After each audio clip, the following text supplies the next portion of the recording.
EPFO pension को लेकर एक महत्वपूर्ण जानकारी सामने आई है, जो निजी क्षेत्र में कार्य करने वाले करोड़ों कर्मचारियों से जुड़ी हुई है। यदि भविष्य में कर्मचारी भविष्य निधि संगठन अर्थात ईपीएफओ की वेतन सीमा 15,000 रुपए से बढ़ाकर 30,000 रुपए कर दी जाती है, तो निजी कर्मचारियों की पेंशन में काफी बड़ा इजाफा देखने को मिल सकता है। वर्तमान व्यवस्था को पहले सरल शब्दों में समझते हैं।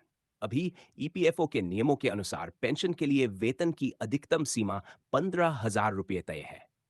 इसका अर्थ यह है कि किसी कर्मचारी का वेतन चाहे 20,000 हो, 30,000 हो या 50,000 रुपये ही क्यों न हो, भविष्य निधि और पेंशन की गणना सिर्फ 15,000 रुपये की मूल वेतन राशि पर ही की जाती है।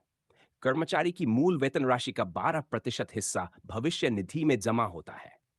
इसमें से नियोक्ता यानी कंपनी द्वारा दिया एक हिस्सा कर्मचारी पेंशन योजना, जिसे ईपीएस कहा जाता है, में जमा किया जाता है। लेकिन चूंकि वेतन सीमा तय है, इसलिए ईपीएस में एक राशि जाती है और इसी कारण इन पेंशन की राशि भी सीमित रह जाती है।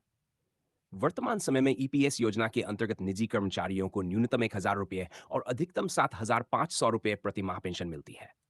अब बात करते हैं उस बदलाव की जिस पर विचार किया जा रहा है।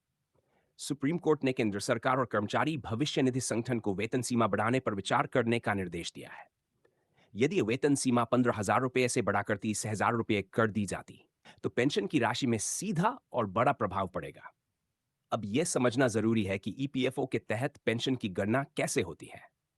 ईपीएफओ पेंशन का एक तय सूत्र है। पेंशन बराबर होती है पेंशन योग्य वेतन गुना पेंशन योग्य सेवा भाग 70।